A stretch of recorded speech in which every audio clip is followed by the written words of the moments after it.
Intinya ngajak balik. Ngajak balikan dia. Bukan balikan. Bukan balikan. Balik ke negara dong. Oh, balik ke negara. Balik. Selamat pagi, siang, sore, malam, subuh, malam Sabtu, malam Minggu, malam Senin, malam Selasa. Semuanya di sini kita ada di podcast sejarah terbaik di ASB, yaitu Kenal Pot. Kenalan sejarah, lu gak usah ketawa. Kenalan sejarah sambil podcast. Jadi di sini kita memiliki 1, 2, 3, 4 narasumber kita. Yang pertama ada Ethan Cliff Wibowo, dan juga ada Semi Prabowo Handoko, dan juga Charlotte Fortuna Melim. Oh iya, satu lagi yang sering terlupakan, Albert. Tapi teman-teman, kalau kalian sering terlupakan, ingat teman-teman, walaupun terlupakan, biasanya banyak. apanya banyak? Jasanya Banyak, teman-teman. Jadi seperti tokoh kita pada hari ini itu Amir Syafruddin Purwanigara. Prawira Negara, teman-teman. Maaf teman, saya agak lupa namanya. Syafruddin Prawira Negara. Di mana dia adalah tokoh yang sering terlupakan walaupun jasanya banyak, teman-teman. Nah, di buku tematik kita seperti yang kita ketahui, nama dia tuh ada, cuma sering muncul sebagai pemberontak, teman-teman. Padahal itu akan kita bahas hari ini. Jadi padahalnya gimana sih, teman-teman? Gimana ceritanya dia bisa jadi pemberontak? Sama apa sih yang dia lakuin bagi Indonesia? Jadi semuanya ini bermula jauh di tahun 1948. Tepatnya di tanggal 19 sampai 20 Desember. Hampir Natal loh. Hampir Natal, setuju. Belanda itu Natal udah ada kali ya? Ini udah ada juga. Udah ada yang Natal. Oke, lanjut. Nah, pada saat itu tuh Belanda meluncurkan yang namanya agresi militer Belanda 2. Kejam banget tuh Belanda tuh. Sadis ya? Sadis. Nah, saat itu ibu kota itu lagi di Yogyakarta.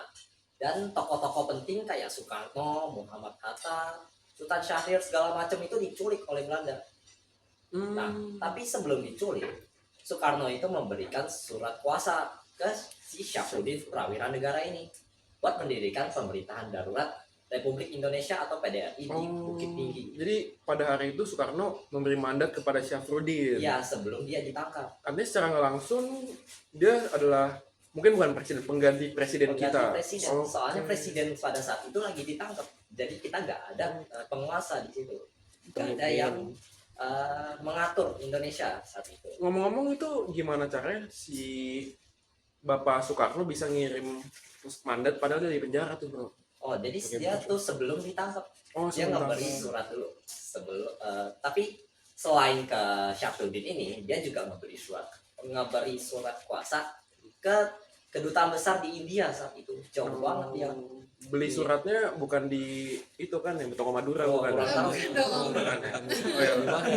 Lanjut. Pokoknya dikirim ke India. Saat itu diterima oleh Menteri Keuangan A.A. Maramis. Nah, jadi rencananya Soekarno ini kalau PDRI di Bukit Tinggi ini gagal, paling enggak kita masih ada pemerintahan di India.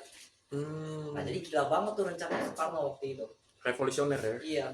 Jadi tetapi di India ini gak jadi, soalnya si Syafruddin Prawira Negara sama teman-temannya ini berhasil mendirikan sebuah pemerintahan darurat di Bukit Tinggi. Oke. Artinya gagal lah ya usaha si Soekarno untuk bikin pemerintahan kita sementara di India. Bukan gagal. Tapi di India ini sebagai cadangan aja kalau di Bukit Tinggi ini gagal. Artinya sangat membantu Soekarno banget ya si Iya. Syafruddin. Tapi kalau yang kita dapat dari tematik tuh seperti adanya Semi kayaknya belajar di buku tematiknya tuh apa-apa kalau misalnya ada pemberontak, Syafruddin, PKI, kenapa nama dia tuh kayaknya jelek banget gitu di buku tematik kita. Sebenarnya tuh sejarahnya gimana sih? Itu gini, jadi pas udah aman nih semua nih, pokoknya udah damai.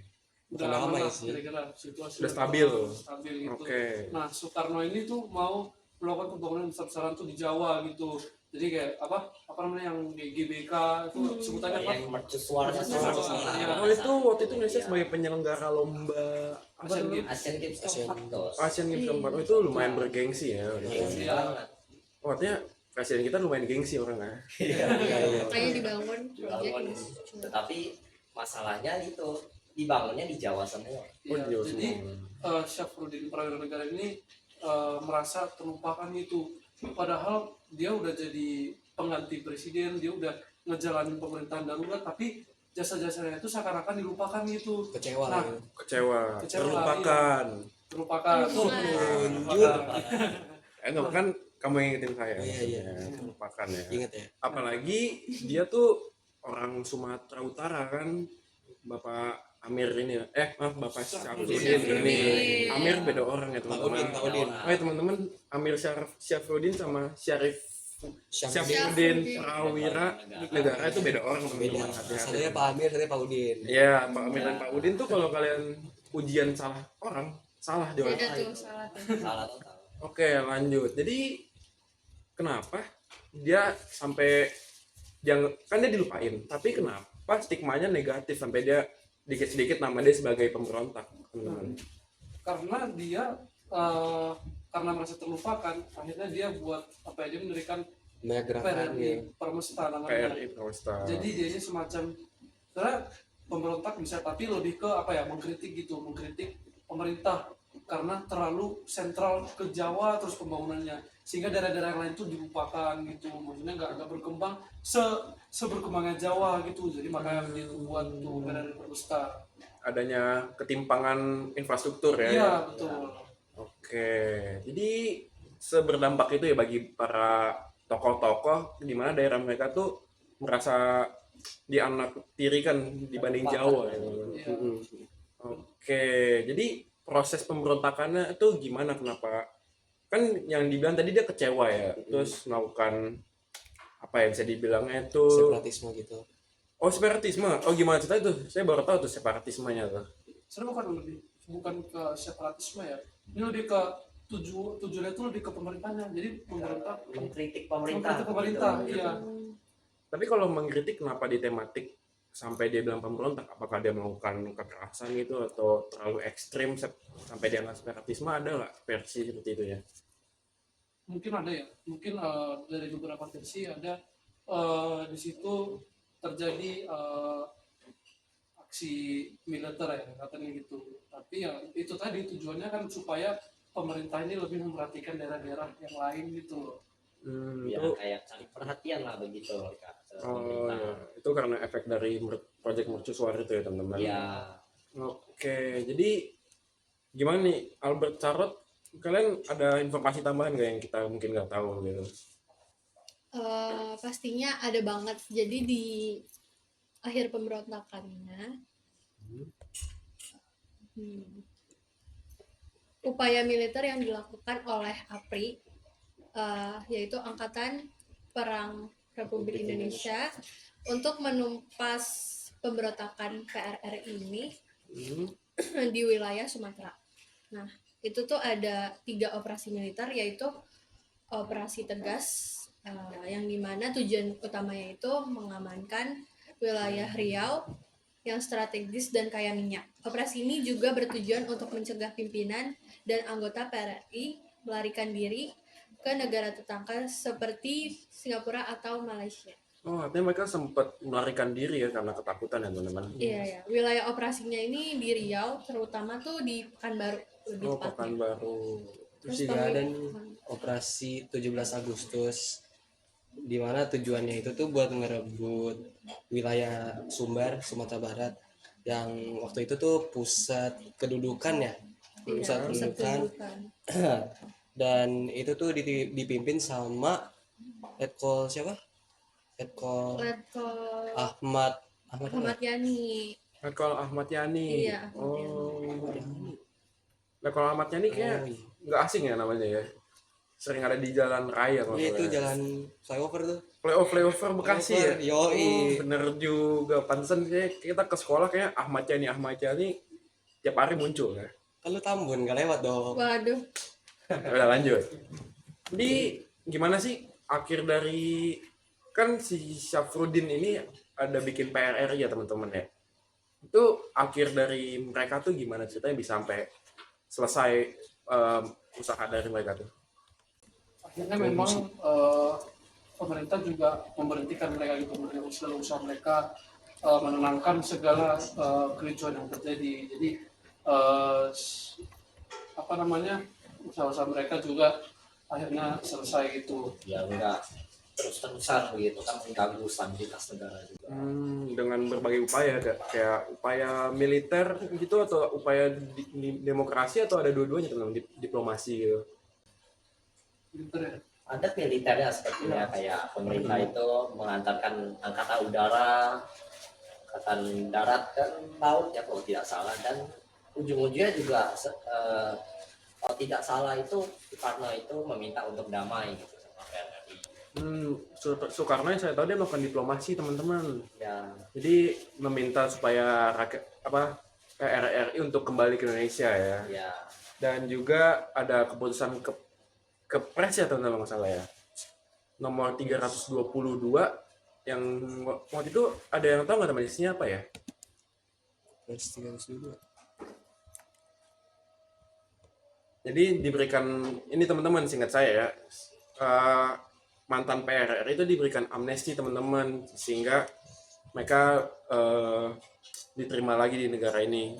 Atau kalau ada yang keliru gimana sih teman-teman, saya kan kurang gitu, tipis-tipis nih informasinya teman-teman.